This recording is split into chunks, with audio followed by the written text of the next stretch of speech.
Bonjour à tous, bienvenue sur cette vidéo spéciale distance. On va essayer de voir tout ce qu'on peut faire pour essayer de gratter un peu de distance sur vos drives. Donc je vais vous donner plein de billes, il faudra essayer de piocher parmi tout ça, de tester un peu ce qui vous aidera parce qu'il y a plein de solutions, de petits tips. On va essayer de voir tout ce qu'on peut faire ensemble. C'est parti. Alors premier élément, si vous voulez gagner de la distance, taper fort, c'est la gestion de la vitesse. On met la vitesse au golf, au niveau intention, je ne viens pas chercher à mettre la vitesse vers la balle. Je cherche à mettre la vitesse vers l'objectif. J'en ai déjà parlé dans plusieurs vidéos, donc ça revient beaucoup. Cette fameuse intention cible. Donc allez voir cette vidéo là, la principale, la plus importante de ma chaîne, les deux éléments clés. Je mettrai le petit lien en haut de la vidéo et puis comme d'hab en description. Donc voilà, vraiment, vous voyez, on imagine, j'ai la cible là-bas, je mets la vitesse vers la cible et non pas vers la balle. Ça c'est clé, hein, ça a plein d'incidents. Si j'engage vers la balle, j'arrive trop en descendant et on sait ce qu'on appelle l'angle d'attaque. S'il est trop descendant, ça fait perdre de la longueur. Plus il arrive à plat, voire remontant, plus on peut gagner de longueur. Donc ça, c'est le premier point pour jouer un petit peu en même temps sur cet angle d'attaque et cette gestion de vitesse. Ça va permettre aussi d'un peu moins mettre de tension. Parce qu'on pourrait dire que c'est un deuxième point, c'est un 2 en 1. C'est quoi, je monte, je surlâche et on voit tous ceux qui tapent assez fort. Il y a quand même beaucoup d'angles. Vous voyez, bras club comme ça à mi-descente, pardon. Et après, il déploie ça. Là, ça va générer beaucoup de vitesse. On voit un joueur, la Cameron Champ. J'essaierai de vous mettre un petit insert pour vous montrer à quoi il ressemble son swing. On voit il y a beaucoup de relâchement haut. C'est un des plus gros frappeurs. Et oui, on voit ce qu'on appelle un peu de lag. Donc voilà, je vous montre le swing du père Cameron Champ là. Alors ça c'est en vitesse réelle, on va l'analyser un peu sur ce que je vous ai évoqué. Donc vous voyez là, et là vous voyez le lag qu'il y a, vous avez vu le retard, vous voyez l'angle énorme qu'il y a entre l'avant-bras et le club. Voilà, huge, comme disent nos amis les Américains. Donc vous avez vu l'angle énorme qu'il y a entre l'avant-bras et le club. Comment on a ce lag? Parce que peu de contraction, peu de pression sur le club, en tout cas peu de contraction au niveau des poignets. Et ouais, je suis encore en train de monter, que je redescends. Et ouais, je monte, j'enroule là, et je suis encore en train d'enrouler, je repars vers la cible. Et en étant bien relâché, vous voyez, il y a ce petit mouvement là.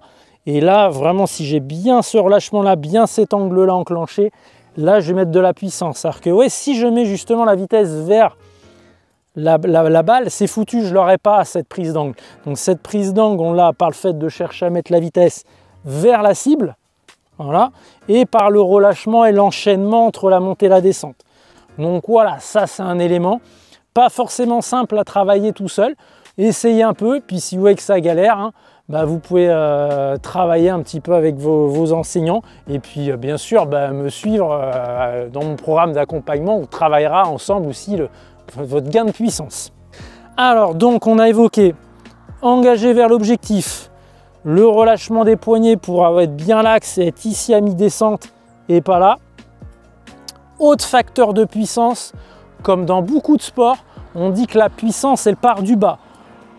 Vous voyez, sport de combat, je vais mettre un coup de poing.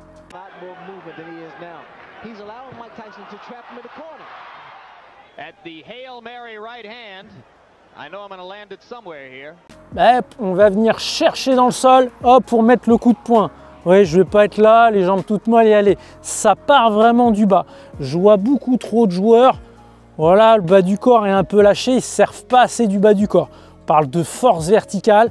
Vous voyez, on parlait beaucoup à un moment donné de Tiger Woods avec sa sitting position. Là, vous voyez, il est là, la reprise d'appui, hop. On sentait, il venait bien chercher la puissance dans le sol et hop, et on vient pousser. Allez, on est parti, on va se faire une petite analyse rapide du père Tiger sur la fameuse sitting position. Ouais, c'est la reprise d'appui en fait. Et là, ouais, tac, ouais, comment il part vers le bas, chercher la puissance en bas. Et là, il pousse sur sa jambe gauche, il pousse tellement sur sa jambe gauche, j'ai vu, on voit le pied gauche qui décolle du sol et qui part. Donc ça, on voit beaucoup chez beaucoup de joueurs qui tapent assez fort. Ça, on va en parler un petit peu plus en détail juste après. Et ça, pas hésiter, surtout sur du drive. On voit un Justin Thomas, beaucoup de force comme ça, verticale.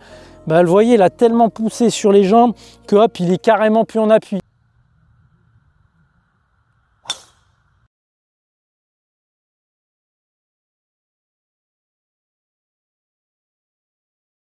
Mais attention, on ne le voit pas trop sur les fers. Sur les fers, si vous voulez un impact consistant, il faudra mettre pas trop exagérer le principe. Mais sur du drive, hein, voilà, si on en veut mettre une belle, une grosse, ouais, je suis là, je viens chercher la puissance dans le sol. Voilà, là, vous voyez, là, et je pousse. Vous voyez, à ce côté un peu rebond. Vous voyez, là, le sol, et hop, vous voyez, boum, ça rebondit.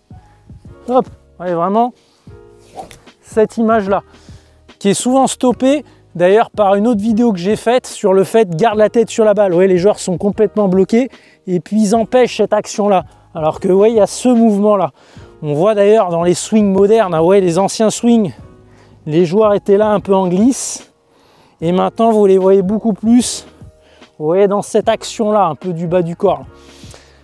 Ouais, il y a même Tiger dans son bouquin, la Tiger Woods Method, dit voilà, ma petite tips, c'est de redresser sèchement la jambe gauche. Voilà un peu l'image. Donc attention à juste mesure, hein, le but c'est de ne pas vous blesser. Hein. Donc vous voyez, on va jouer vraiment sur cette poussée sur le sol. Je cherche la puissance dans le sens, je pousse, comme l'image du coup de poing. Donc ça c'est notre solution. Autre solution pour gagner de la puissance, c'est augmenter le facteur X. Alors c'est un grand mot, c'est augmenter votre différentiel de rotation entre les épaules et le bassin. Qu'est-ce que je vois? Je vois des fois des joueurs avec aucune tension à la montée et impulsion. En fait c'est l'inverse, le bon joueur de golf, il y a une mise en tension, le fameux effet ressort aussi, le facteur X, le ressort qui se contracte et qui se relâche. Comment on peut faire ça? Comment on augmente le facteur X? Deux méthodes. Soit parce qu'on a bien résisté à la montée, il y en a peu et on enroule bien, mais ça ne correspond pas forcément à tout le monde. Ou soit il y en a le bas du corps, il est un petit peu lâché, il y a un peu la hanche gauche qui part, voilà, la hanche droite, pardon, ici, vous voyez. Mais hop, je suis encore en train de monter, que je repars. Vous voyez, ça, on appelle ça le stretch factor, un étirement. Et ouais, là, il y a un gros différentiel. Si je mets les clubs, vous voyez, j'ai un club, voilà, ici. Je suis en train de faire mon élan, même si j'ai lâché un peu le bas. Là, vous voyez, il n'y a pas beaucoup de différentiel. Et je suis encore en train de monter, que je repars. Hop, vous voyez, gros différentiel, c'est ça qui compte. Donc, soit vous allez le générer d'entrée de jeu dans votre montée, soit dans la transition montée-descente. Il y a ça en fonction de vous, de vos préférences motrices, etc. Donc, ça, il y aura des choses à voir. Donc, pareil, hein, toujours mieux d'aller voir avec un enseignant. Venez, n'hésitez pas à venir me voir dans mon programme d'accompagnement, voilà, le mec qui survend son programme. Donc là on est là et vraiment ici et là, vous voyez, vraiment ce différentiel là, soit directement dans la montée, soit hop dans la descente, voilà. Ouais, ça reprend un peu aussi, hein, vous voyez cet effort qu'on a à refaire sur la reprise d'appui, hein, la fameuse sitting position de tout à l'heure. Donc ça c'est un autre élément de puissance. Alors, dernier élément, il y a la longueur du swing. C'est le changement que j'aime le moins, mais ça marche chez certains joueurs. Bubba Watson, qu'on voit qu'il y a une grosse longueur de swing. Bon, c'est un peu la séquence analyse, hein. Cette vidéo, profitez-en, ça ne sera pas le cas à chaque fois. Donc, vous voyez, là, on voit le pied avant hein, qui va complètement se décoller. Vous avez vu, voilà, donc il y a une grosse longueur de swing. On voit, il reprend bien fort l'appui. Vous voyez, il pousse aussi très fort sur les jambes. Hein. Très grosse force verticale aussi. Hein. C'est pour ça que ça tape très très fort. Hein. Alors, c'est quoi la longueur du swing? Ben, là, backswing court, là, backswing assez long. Attention, si vous allez chercher de la longueur dans votre swing, ça va demander de la souplesse. C'est pas accessible à tout le monde. Et il y a surtout une clé à respecter. J'en ai parlé dans la vidéo sur le bras gauche tendu, là. Allez la voir. Je mettrai comme d'hab le lien en haut et dans la description. Et vous voyez, on est ici et certains joueurs veulent aller plus loin, mais hop, on perd l'espace. Hein. Attention, il va falloir continuer à tourner. Donc pour pouvoir continuer à tourner, bah, si j'ai pas assez de souplesse, il y a certains joueurs, justement Bubba Watson qui le fait, on peut lâcher le talon gauche. Moi, je suis pas spécialement fan de ce changement-là, mais si ça vous aide, pourquoi pas. Et donc là, on est ici, mais attention, on retrouve le fameux stretch factor de tout à l'heure, c'est-à-dire que je suis là et hop, on va créer du différentiel. Parce qu'en général, quand je lâche mon talon, bah ouais, j'ai plus du tout, je vous remets les clubs, je suis ici, hop, club bassin, club épaule, de la longueur dans le swing. En général, j'ai lâché le talon et ouais, j'ai plus trop de différentiel entre les deux, entre les épaules et le bassin. Donc pourquoi pas, mais après, il va falloir le récupérer au retour. Le fameux stretch factor qu'on a vu tout à l'heure. Donc voilà, ça c'est les principes. Allez, on va dire les quelques éléments de base qu'on pourrait vous donner pour gagner de la puissance. Il y en a encore plein d'autres. Amusez-vous à tester tout ça. Si vous voyez que ça vous aide pas trop, bah, comme d'hab, hein, ça remplace pas les vidéos, un vrai prof, un vrai coach. Hein, donc allez voir vos coachs dans vos clubs. Et sinon, bah, comme j'ai dit tout à l'heure, venez suivre mon programme d'accompagnement où je vous accompagnerai dans tous ces changements. On se dit à très vite pour une prochaine vidéo. Ciao, ciao!